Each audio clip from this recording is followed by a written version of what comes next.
What? Gone a couple months, you think it's okay to waste a perfectly good bottle of bourbon?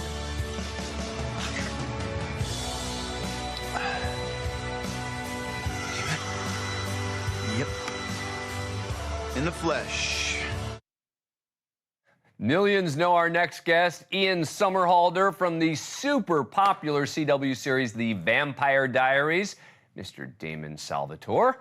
The show has built a huge following, and he has 25 million followers on Instagram, another 6 million on TikTok. You can also find him in shows like Lost and V-Wars. But Somerhalder has seemingly left it all behind, walking away from Hollywood to raise his kids on a farm and bring passion projects to life, including a documentary trilogy, a wellness brand called The Absorption Company, and a bourbon, Brothers Bond, which, by the way, I have right here, and I don't have the proper bourbon glass, but I do have a glass that I put some in. Bourbon is something I'm passionate about, so I recognize that I'm not drinking it in the proper kind of glass. But I'm excited to talk about it with Ian Somerhalder. Joins me now. Ian, thank you very much for being here. Appreciate it.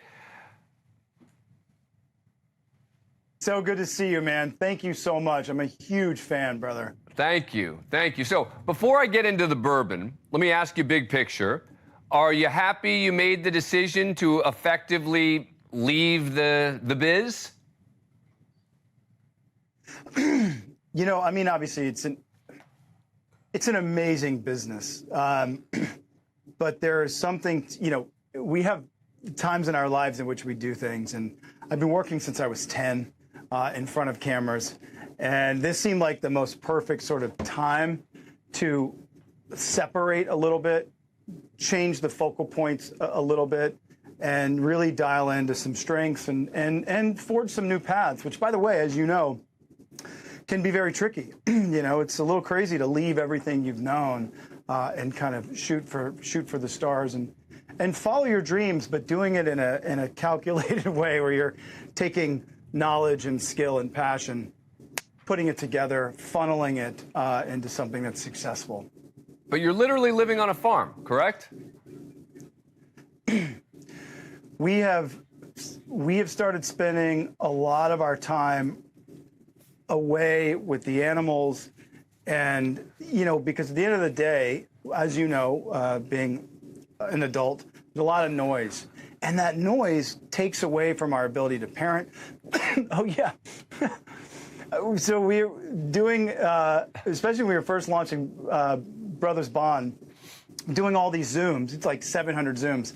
And, you know, a goat would walk by in the background, or our mini horse, and the goat's wearing a diaper and, you know, bottle feeding him and stuff.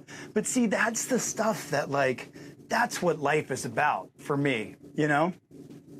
Makes sense. Look, let's talk Brothers Bond. You mentioned it. You got a name from your bond with your Vampire Diaries co-star, Paul Wesley.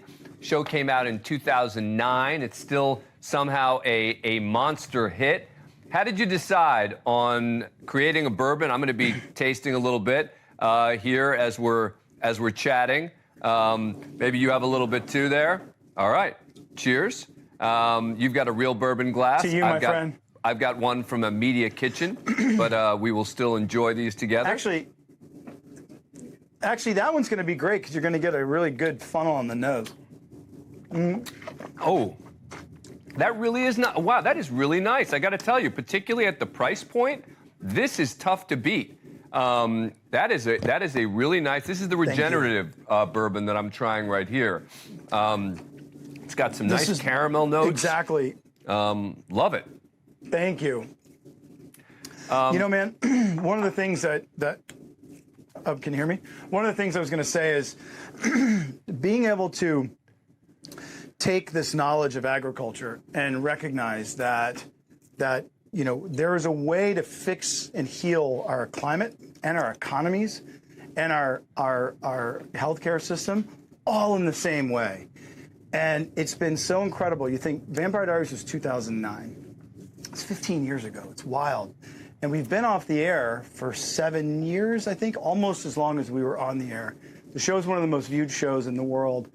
And being able to take that and parlay that into what you had mentioned, and thank you for mentioning the trilogy of Kiss the Ground, Common Ground, and Groundswell. Our team is actually shooting the third movie right now, and we're about to unveil our streaming deal, which is very substantial. We're a grain company, Brothers Bond is, right? And so you think about even just grain production in this country, right? There's about 200 million acres, production acres. Well, with regenerative agriculture, farmers save up to $400 an acre. So if you multiply $400 times 200 million acres, that's $80 billion a year that we can start re-injecting into Middle America. Well, effectively, that's the reindustrialization of Middle America. And so it's a really powerful and exciting time. I mean, this is big business. And so there's a way for us right now. Excuse me. Is it expensive to do the regenerative? I mean, to start it? So there is a transition period, and what's incredible is the Secretary of Agriculture, the head of the USDA, really ranking members of both chambers of Congress recognize that, you know, Dan, here's what's crazy, man. Roughly, let's give or take, we have about 58, we have enough topsoil, healthy topsoil left for less than 60 harvests. So when you think about that, you're like, wait, you're telling me we have less than 60 years of food left on this planet? And I'm saying, conservatively speaking, yeah, which is unacceptable, right? You know, you and I are having a conversation.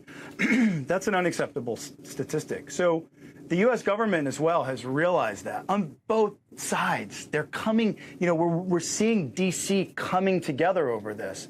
And what better way to come together than basically build the single largest carbon capture food economy in the world, you know, cut our healthcare costs in more than half, and inject 50 to 80 to 100 billion dollars a year back into the U.S. economy, into people's pockets. That's, you know, the positive cascade that comes with that. Tax base goes up. School districts get better. Water districts get better. I mean, after school programs get implemented. I mean, this is real, like, society, community building stuff. And, you know, if you look at, say, a gubernatorial election or races and all this stuff, you think about it, it comes down to sometimes small little counties and towns. That's how we build a country, right? And for us, we want to build systems that are completely impervious to political, let's call it, regime change. You know what I mean? Shouldn't matter who's in power. The systems in place that we build should be for America. And that's what's really powerful about this. And it's mind-blowing what we've been able to do. You know what I mean? And it's a tasty bourbon, too. I mean, I don't mean to sort of minimize all of the important issues you've just gone over, but it's a tasty little bourbon, I may say so. So there's a place called Southern Distilling down in Statesville, North Carolina. And there's a guy down there named Pete Barger. Pete and Deanna they're married. Pete was a civil engineer, and he basically built the most beautiful distillery I've ever seen. And so one of the things was, you know, we were a young company, we still are. And the one thing I was trying to figure out was, and now we have aged bourbon, right? Bourbon I bought 4 or 5 years ago, that was 4 or 5 years old, is now 10 years old. Bourbon that we laid down 4 years ago is now 4 years old. But I was trying to figure out 4 or 5 years ago how to get, say, 3-year-old whiskey to taste like 5 or 6-year-old whiskey. How do we do that? And I just dove into barrel innovation with Pete Barger and down in Statesville, North Carolina. And what's amazing about this, the grains that come from the grains for this whiskey come within 5 to 15 miles of the distillery.